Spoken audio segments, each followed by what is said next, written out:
औरंगजेब का जो सिपह सालार था उसका नाम बता दे सुधांशु त्रिवेदी जी, मैं मान जाऊंगा कि इतिहास की नॉलेज इनको बहुत बेहतरीन है। उसके दो कमांडर को मसाची और मुसद्दत खान, इन दोनों को कहा गया डिमोलिश होना है। जो लिखा हुआ मसीरे आलमगीरी, ट्रांसलेशन बाय जदुनाथ सरकार, पेज नंबर 81। ये जो पेज नंबर बताए हैं ना, बिल्कुल सारे टोटल गलत हैं। let him complete।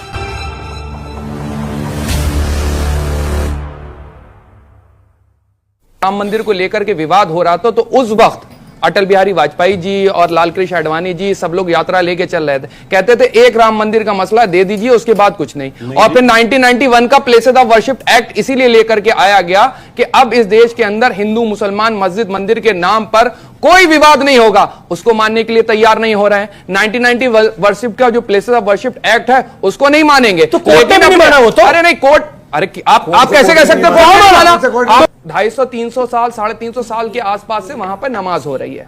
अब आप उस जमाने में लेकर के आए जिस सर मैं बात कर रहा हूं, राजतंत्र होता तो राजा जो थे अपनी सत्ता के लिए राज करते, धर्म के लिए राज नहीं करते थे। अच्छा। और दूसरी आपको बात बताऊं, अभी बड़ी बात कर रहे थे, एक वक्त मेरे ये नहीं समझ में आता, एक वक्त तो मुगल जो है वो मंदिरों को दान भी दे रहे हैं, मंदिरों को बनवा भी, मैं बता दे रहा हूं अभी आपको, गुवाहाटी के पास जो है कामाख्या मंदिर का जो मंदिर उसमें दान दिए हुए हैं, उज्जैन के महाकाल के मंदिर में। और सुन लीजिए, कामाख्या में तो आसाम में तो राज्य नहीं था मुगलों का भाई, ईयर बताइए, सुन लीजिए, ईयर बताइए। ठीक है, आसाम में तो कभी नहीं रहा भाई। कूट के अंदर एक मंदिर है, मंदाकिनी नदी के किनारे, गोपीपुरा मंदिर के अंदर भी दान दे रखे हैं और औरंगजेब के जमाने में दे रखे हैं। औरंगजेब का जो सिपह सालार था उसका नाम बता दे सुधांशु त्रिवेदी जी, मैं मान जाऊंगा कि इतिहास की नॉलेज इनको बहुत बेहतरीन है। मेन जो उसका चीफ सिपह सालार इतना नहीं है, इतना हल्के में लेकर के बात औरंगजेब के 4 कमांडर, चीफ कमांडर का नाम बता दे तो बता दे। ये कहे कि पेज नंबर बताइए, पेज नंबर और कमांडर दोनों बता रहा हूं।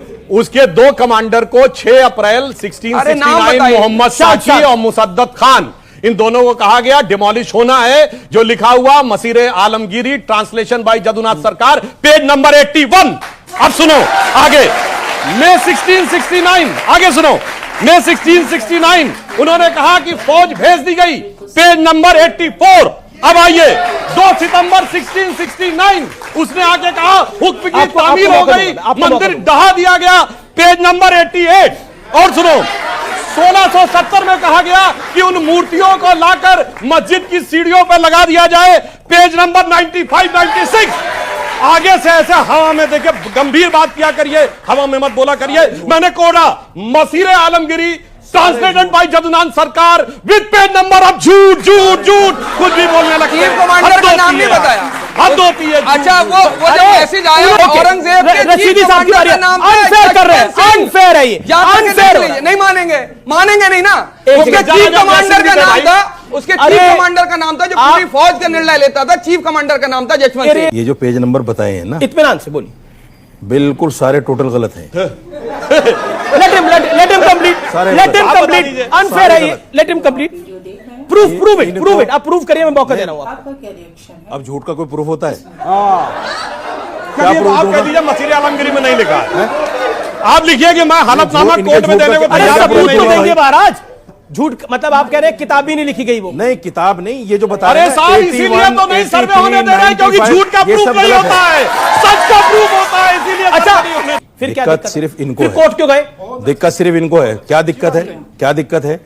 बाबरी मस्जिद का मामला कोर्ट में था, इन्होंने 92 में तोड़ दी, और इनके चीफ मिनिस्टर थे, उन्होंने बाकायदा उसके लिए हलफनामा दिया कि मैं इसकी हिफाजत करूंगा, और उसको उनको जेल भी हुई 1 दिन की। उस पर चीफ मिनिस्टर होते हुए हलफनामा देकर मस्जिद को तोड़वा दिया। इनको तो आदत है मस्जिदें तोड़ने की। उन्होंने सबके सामने जो कहीं किताबों में नहीं मिलता, क्या इन्होंने कहा कि 1669 में वो मस्जिद बनी, हालांकि 1658 में, सुनिए, 1658 में औरंगजेब ने उसकी तामीर 9 कराई, मस्जिद दोबारा बनाई। मस्जिद थी ऑलरेडी अकबर के टाइम से वहां। नहीं, वो तो कुतुबुद्दीन ऐबक के जमाने में तोड़ी जाती है, ये मत बोलिए सर, फिर तो पूरा बोलिए ना। 1658 कुतुबुद्दीन ऐबक के जमाने में भी तोड़ने का उल्लेख, केवल ये मत बोलिए। अब इससे अंदाजा ये होता है कि यहाँ तारीख को गलत बयान किया जा रहा है। चलिए गलत बोला हो तो चुनौती से अपनी बात वापस ले लूंगा, अगर मसीरे आलमगीरी में नहीं लिखा है तो। नहीं, मसीरे आलमगीरी में आप कहीं लिखा हुआ दिखा दो जो आप कहो सजा के लिए मैं तैयार हूं। आप कहो तामील कौन लिखा से पेज में लिखा चलो है? डिस्कशन कौन से पेज में लिखा है? आप दिखाओ कौन से पेज में मैंने लिखा तो है? मैंने कोट किया कौन से पेज में लिखा भाई ये साहब? स्कंद पुराण में कहीं लिखा हुआ दिखा दो ज्ञानवापी मस्जिद नहीं है वहां, लिखा हुआ दिखा दो आप मुझे। चलो ज्ञान और वापी शब्द आप दिखा दो कहीं दिखा दो आप इस्लामी ज्ञानवापी लिटरेचर लिखा हुआ में। ज्ञान और वापी दिखा दो वहां मस्जिद नहीं है, स्कंद पुराण में लिखा हुआ दिखा दो। ये कोई बात हुई? अरे स्कंद पुराण में मंदिरों का जिक्र आएगा, बिल्कुल आएगा, लेकिन मस्जिद का तो इनकार नहीं है वहां। हो जाता है 92 की तरह कि आदमी को बीमारी क्या है या मौत कैसे हुई तो क्या रिजल्ट होता है? पोस्टमार्टम ना करवाओ। क्यों डर रहे हो भाई जांच करने से? गिरा दो ना। अंदर करवाओ सर्वे, वो भी नहीं करना है। डरता वो है जिसको पता होता है भेद खुल जाएगा, इसलिए आपने 92 में मस्जिद गिराई, ये भी गिरा दो। कौन मना कर रहा है? तुम्हारा तो हिस्ट्री, तुम्हारी हिस्ट्री है, तुम्हारी हिस्ट्री है मस्जिद गिराने की। एक सेकंड अच्छा सुनिए, ये भैया सीरिया में मस्जिद कौन गिरा रहा है? या अफगानिस्तान में मस्जिद कौन धमाके कर रहा है? लीबिया में कौन कर रहा है? पाकिस्तान में कौन कर रहा है? कश्मीर में कौन कर रहा है? चरारे शरीफ किसने जलाई? अरे भैया हिंदुस्तान, चलो हिंदुस्तान, चरारे शरीफ की दरगाह किसने जलाई? कट्टरपंथी मुस्लिमों ने जलाई। बोलो हिंदुस्तान में इतना बड़ा झूठ बोल रहे हो यार। सैकड़ों फुट दूर पे है वो जगह जहां मां सिंगार गौरी की पूजा होती है। मस्जिद की दीवार बता रहे हो, इतना बड़ा झूठ बोल रहे हो यार। व्यास जी जाकर के 93 तक पूजा करते थे, क्या बात कर रहे हैं? एक पुरानी मस्जिद कहावत की है, दीवार पे गुरुजी? पुरानी कहावत है ना, खाता ना भाई जो गुरुजी पैर मस्जिद रशीदी की वो दीवार सही। पे होती है क्या? अरे दादा बोल लीजिए ना। उन्होंने बोला आप मस्जिद बोल रहे थे, हम बोल रहे थे। नहीं, उन्होंने अरे भाई बोला सुनिए ना। उसी की दीवार पे पूजा हो रही थी भाई, और- उसी के चौखट पे पूजा हो रही थी। जब राम मंदिर की भी बात थी ना जी। तो 6 महीने लग जाते थे वस्त्र परिवर्तित करने में। तुलसी का पत्ता पहुंचते पहुंचते बासा होता था। तो सियासत का सनातन के साथ कैसा व्यवहार रहा है ये बताने की कोई जरूरत नहीं है।